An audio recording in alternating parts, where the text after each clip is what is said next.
अब बायोटेक्नोलॉजी के scope and important की बात कर लेते हैं हम। तो scope and importance of biotechnology पढ़ रहे हैं हम, जैव तकनीकों का क्षेत्र और इसके महत्व। जो बायोटेक्नोलॉजी है इसके अंतर्गत विज्ञान की विभिन्न शाखाएं जैसे कि जैव रसायन, biochemistry, microbiology, genetic engineering, taxonomy, chemical engineering, जैव फिजिकल एंड फर्मेंटेशन टेक्निक्स का ये समावेश किया गया है। बायोटेक्नोलॉजी के द्वारा हमारा जो जीवन है वो विभिन्न क्षेत्रों में प्रभावित होता है, जिनके एग्जाम्पल निम्न है। नंबर 1, औषधीय उद्योग यानी कि फार्मास्यूटिकल्स इंडस्ट्री। सेकंड है भोजन इंडस्ट्री यानी कि फूड इंडस्ट्री। थर्ड है एनर्जी प्रोडक्शन। फोर्थ है एग्रीकल्चर इंडस्ट्री। फिफ्थ है रासायनिक यानी केमिकल इंडस्ट्री। सिक्स्थ है इन्वायरमेंटल इंजीनियरिंग। और सेवंथ है जैव धात्विक उद्योग यानी कि बायोमेटालर्जरी इंडस्ट्री। तो जिस स्कोप की बात करें हम तो फार्मास्यूटिकल इंडस्ट्री, इसमें कैसे जो बायोटेक्नोलॉजी के द्वारा हार्मोन्स, एंजाइम्स और प्रतिजैवी पदार्थ, इंटरफेरॉन्स और विटामिन इत्यादि का प्रोडक्शंस कर इनके प्रोडक्शन में वृद्धि हुई है। और सेकंड है फूड इंडस्ट्री। फूड इंडस्ट्री में जो बायोटेक्नोलॉजी के द्वारा ईस्ट, एल्गी और सिंगल सेल्स प्रोटीन्स के निर्माण में इनमें वृद्धि हुई है। थर्ड है एनर्जी प्रोडक्शन। एनर्जी प्रोडक्शंस में जो बायोटेक्नोलॉजी है इसके द्वारा ईंधन, अल्कोहल, बायोगैस, हाइड्रोजन और अन्य स्रोतों से ऊर्जा प्राप्त करने में इसकी सहायता मिली है। फोर्थ है एग्रीकल्चर इंडस्ट्री। एग्रीकल्चर इंडस्ट्री में जो प्लांट्स है इनकी किस्मों का चयन, क्लोनिंग और सोमेटिक हाइब्रिडाइजेशंस, जर्मप्लाज्म स्टोरेज इत्यादि जैसे महत्वपूर्ण कार्य कर जैव टेक्निक के द्वारा ही संभव हो सके हैं। फिफ्थ है रासायनिक उद्योग यानी कि केमिकल इंडस्ट्री। केमिकल इंडस्ट्री में जैव तकनीकी की सहायता से आधुनिक युग में प्लास्टिक तथा खुशबूदार विभिन्न प्रकार के पदार्थों का संश्लेषण संभव हो सका है। सिक्स वाला है पर्यावरणीय इंजीनियरिंग, जिसमें क्या होता है जैव बायोटेक्नोलॉजी के द्वारा विभिन्न प्रकार के प्रदूषणों, वाहित मल उपचार, घरेलू अपशिष्ट पदार्थों का रूपांतरण आदि जैसे महत्वपूर्ण कार्य किए गए हैं।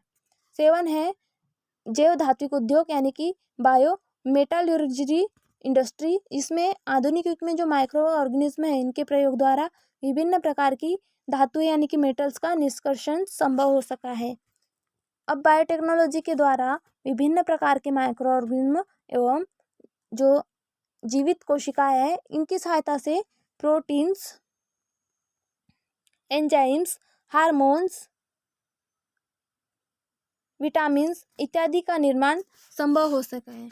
और जो आने वाले समय है इसमें बायोटेक्नोलॉजी का बहुत ही महत्वपूर्ण सिद्ध हो सका है, जिसके प्रमाण निम्न है। नंबर 1, वानस्पतिक पदार्थों के प्रक्रमों में जैव तकनीक विधियों द्वारा अधिक लाभप्रद सिद्ध होती है।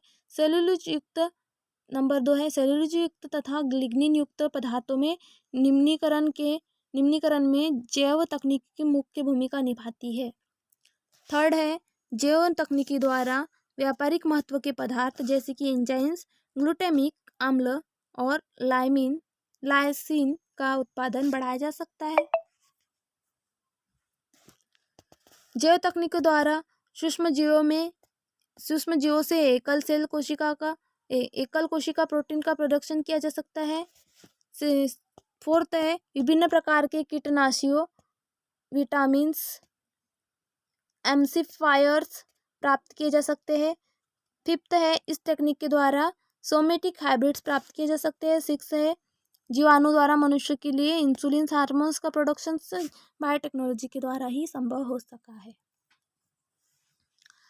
अब हम देख रहे हैं बायोटेक्नोलॉजी इन इंडिया।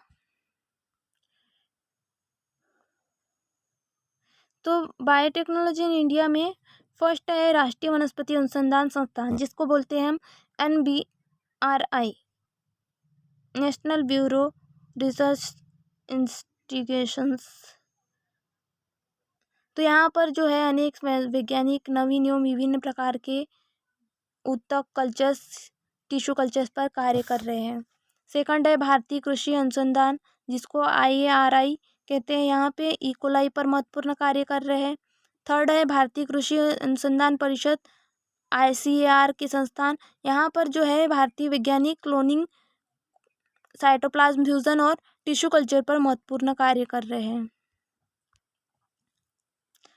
फोर्थ है वैज्ञानिक एवं औद्योगिक अनुसंधान, CSIR के संस्थान, यहाँ पर वैज्ञानिक फॉलियम वन वृक्षों के ऊपर कार्य कर रहे हैं। फिफ्थ है केंद्रीय वृक्षारोपण आनुवंशिक परिषद, जिसको CPCRI कहते हैं, यहाँ के वैज्ञानिक परखनली में नारियल के नवोद विधियों के उत्पन्न करने में सफल हुए हैं। सिक्स है अंतर्राष्ट्रीय अनुसंधान इंजीनियरिंग एवं जैव तकनीकी केंद्र, जिसको ICGEB कहते हैं, यहाँ यूनाइडो तथा भारत सरकार के वैज्ञानिकों के सहयोग से इस केंद्र पर जैव तकनीकी तथा आनुवंशिक इंजीनियरिंग पर महत्वपूर्ण कार्य किए जा रहे हैं। 7 है राष्ट्रीय जैव तकनीक बोर्ड यानी कि NBTB। इस बोर्ड का निर्माण जैव तकनीकी पर विभिन्न प्रकार के शोध कार्यों को प्रोत्साहन देने के लिए किया गया, जिसके अंतर्गत आनुवंशिक इंजीनियरिंग, टिश्यू कल्चर, एंजाइम तकनीकी यानी कि एंजाइम्स टेक्नोलॉजी, अल्कोहल किण्वन इत्यादि पर महत्वपूर्ण कार्य किए गए हैं। तो जो scope and important of biotechnology है, उसमें हमने क्या देखा कि इसके टेक्निक के क्षेत्र देखिए, एक pharmaceutical industry, second food industry, third energy production, fourth है एग्रीकल्चर इंडस्ट्री, फिफ्थ है केमिकल इंडस्ट्री, सिक्स्थ है इन्वायरमेंटल इंजीनियरिंग, 7 है बायो मेटालर्जी इंडस्ट्री। ये इसके स्कोप के अंतर्गत देखे और बायोटेक्नोलॉजी की इम्पोर्टेंस देखे। देन उसके बाद में हमने देखा कि जो भारत है उसमें बायोटेक्नोलॉजी कहाँ कहाँ है, तो जो बायोटेक्नोलॉजी के अंतर्गत कार्य कर रहे हैं भारत में कहाँ कहाँ हो रहे हैं, वो 7 जगह पर देखे गए यहाँ पे निम्न।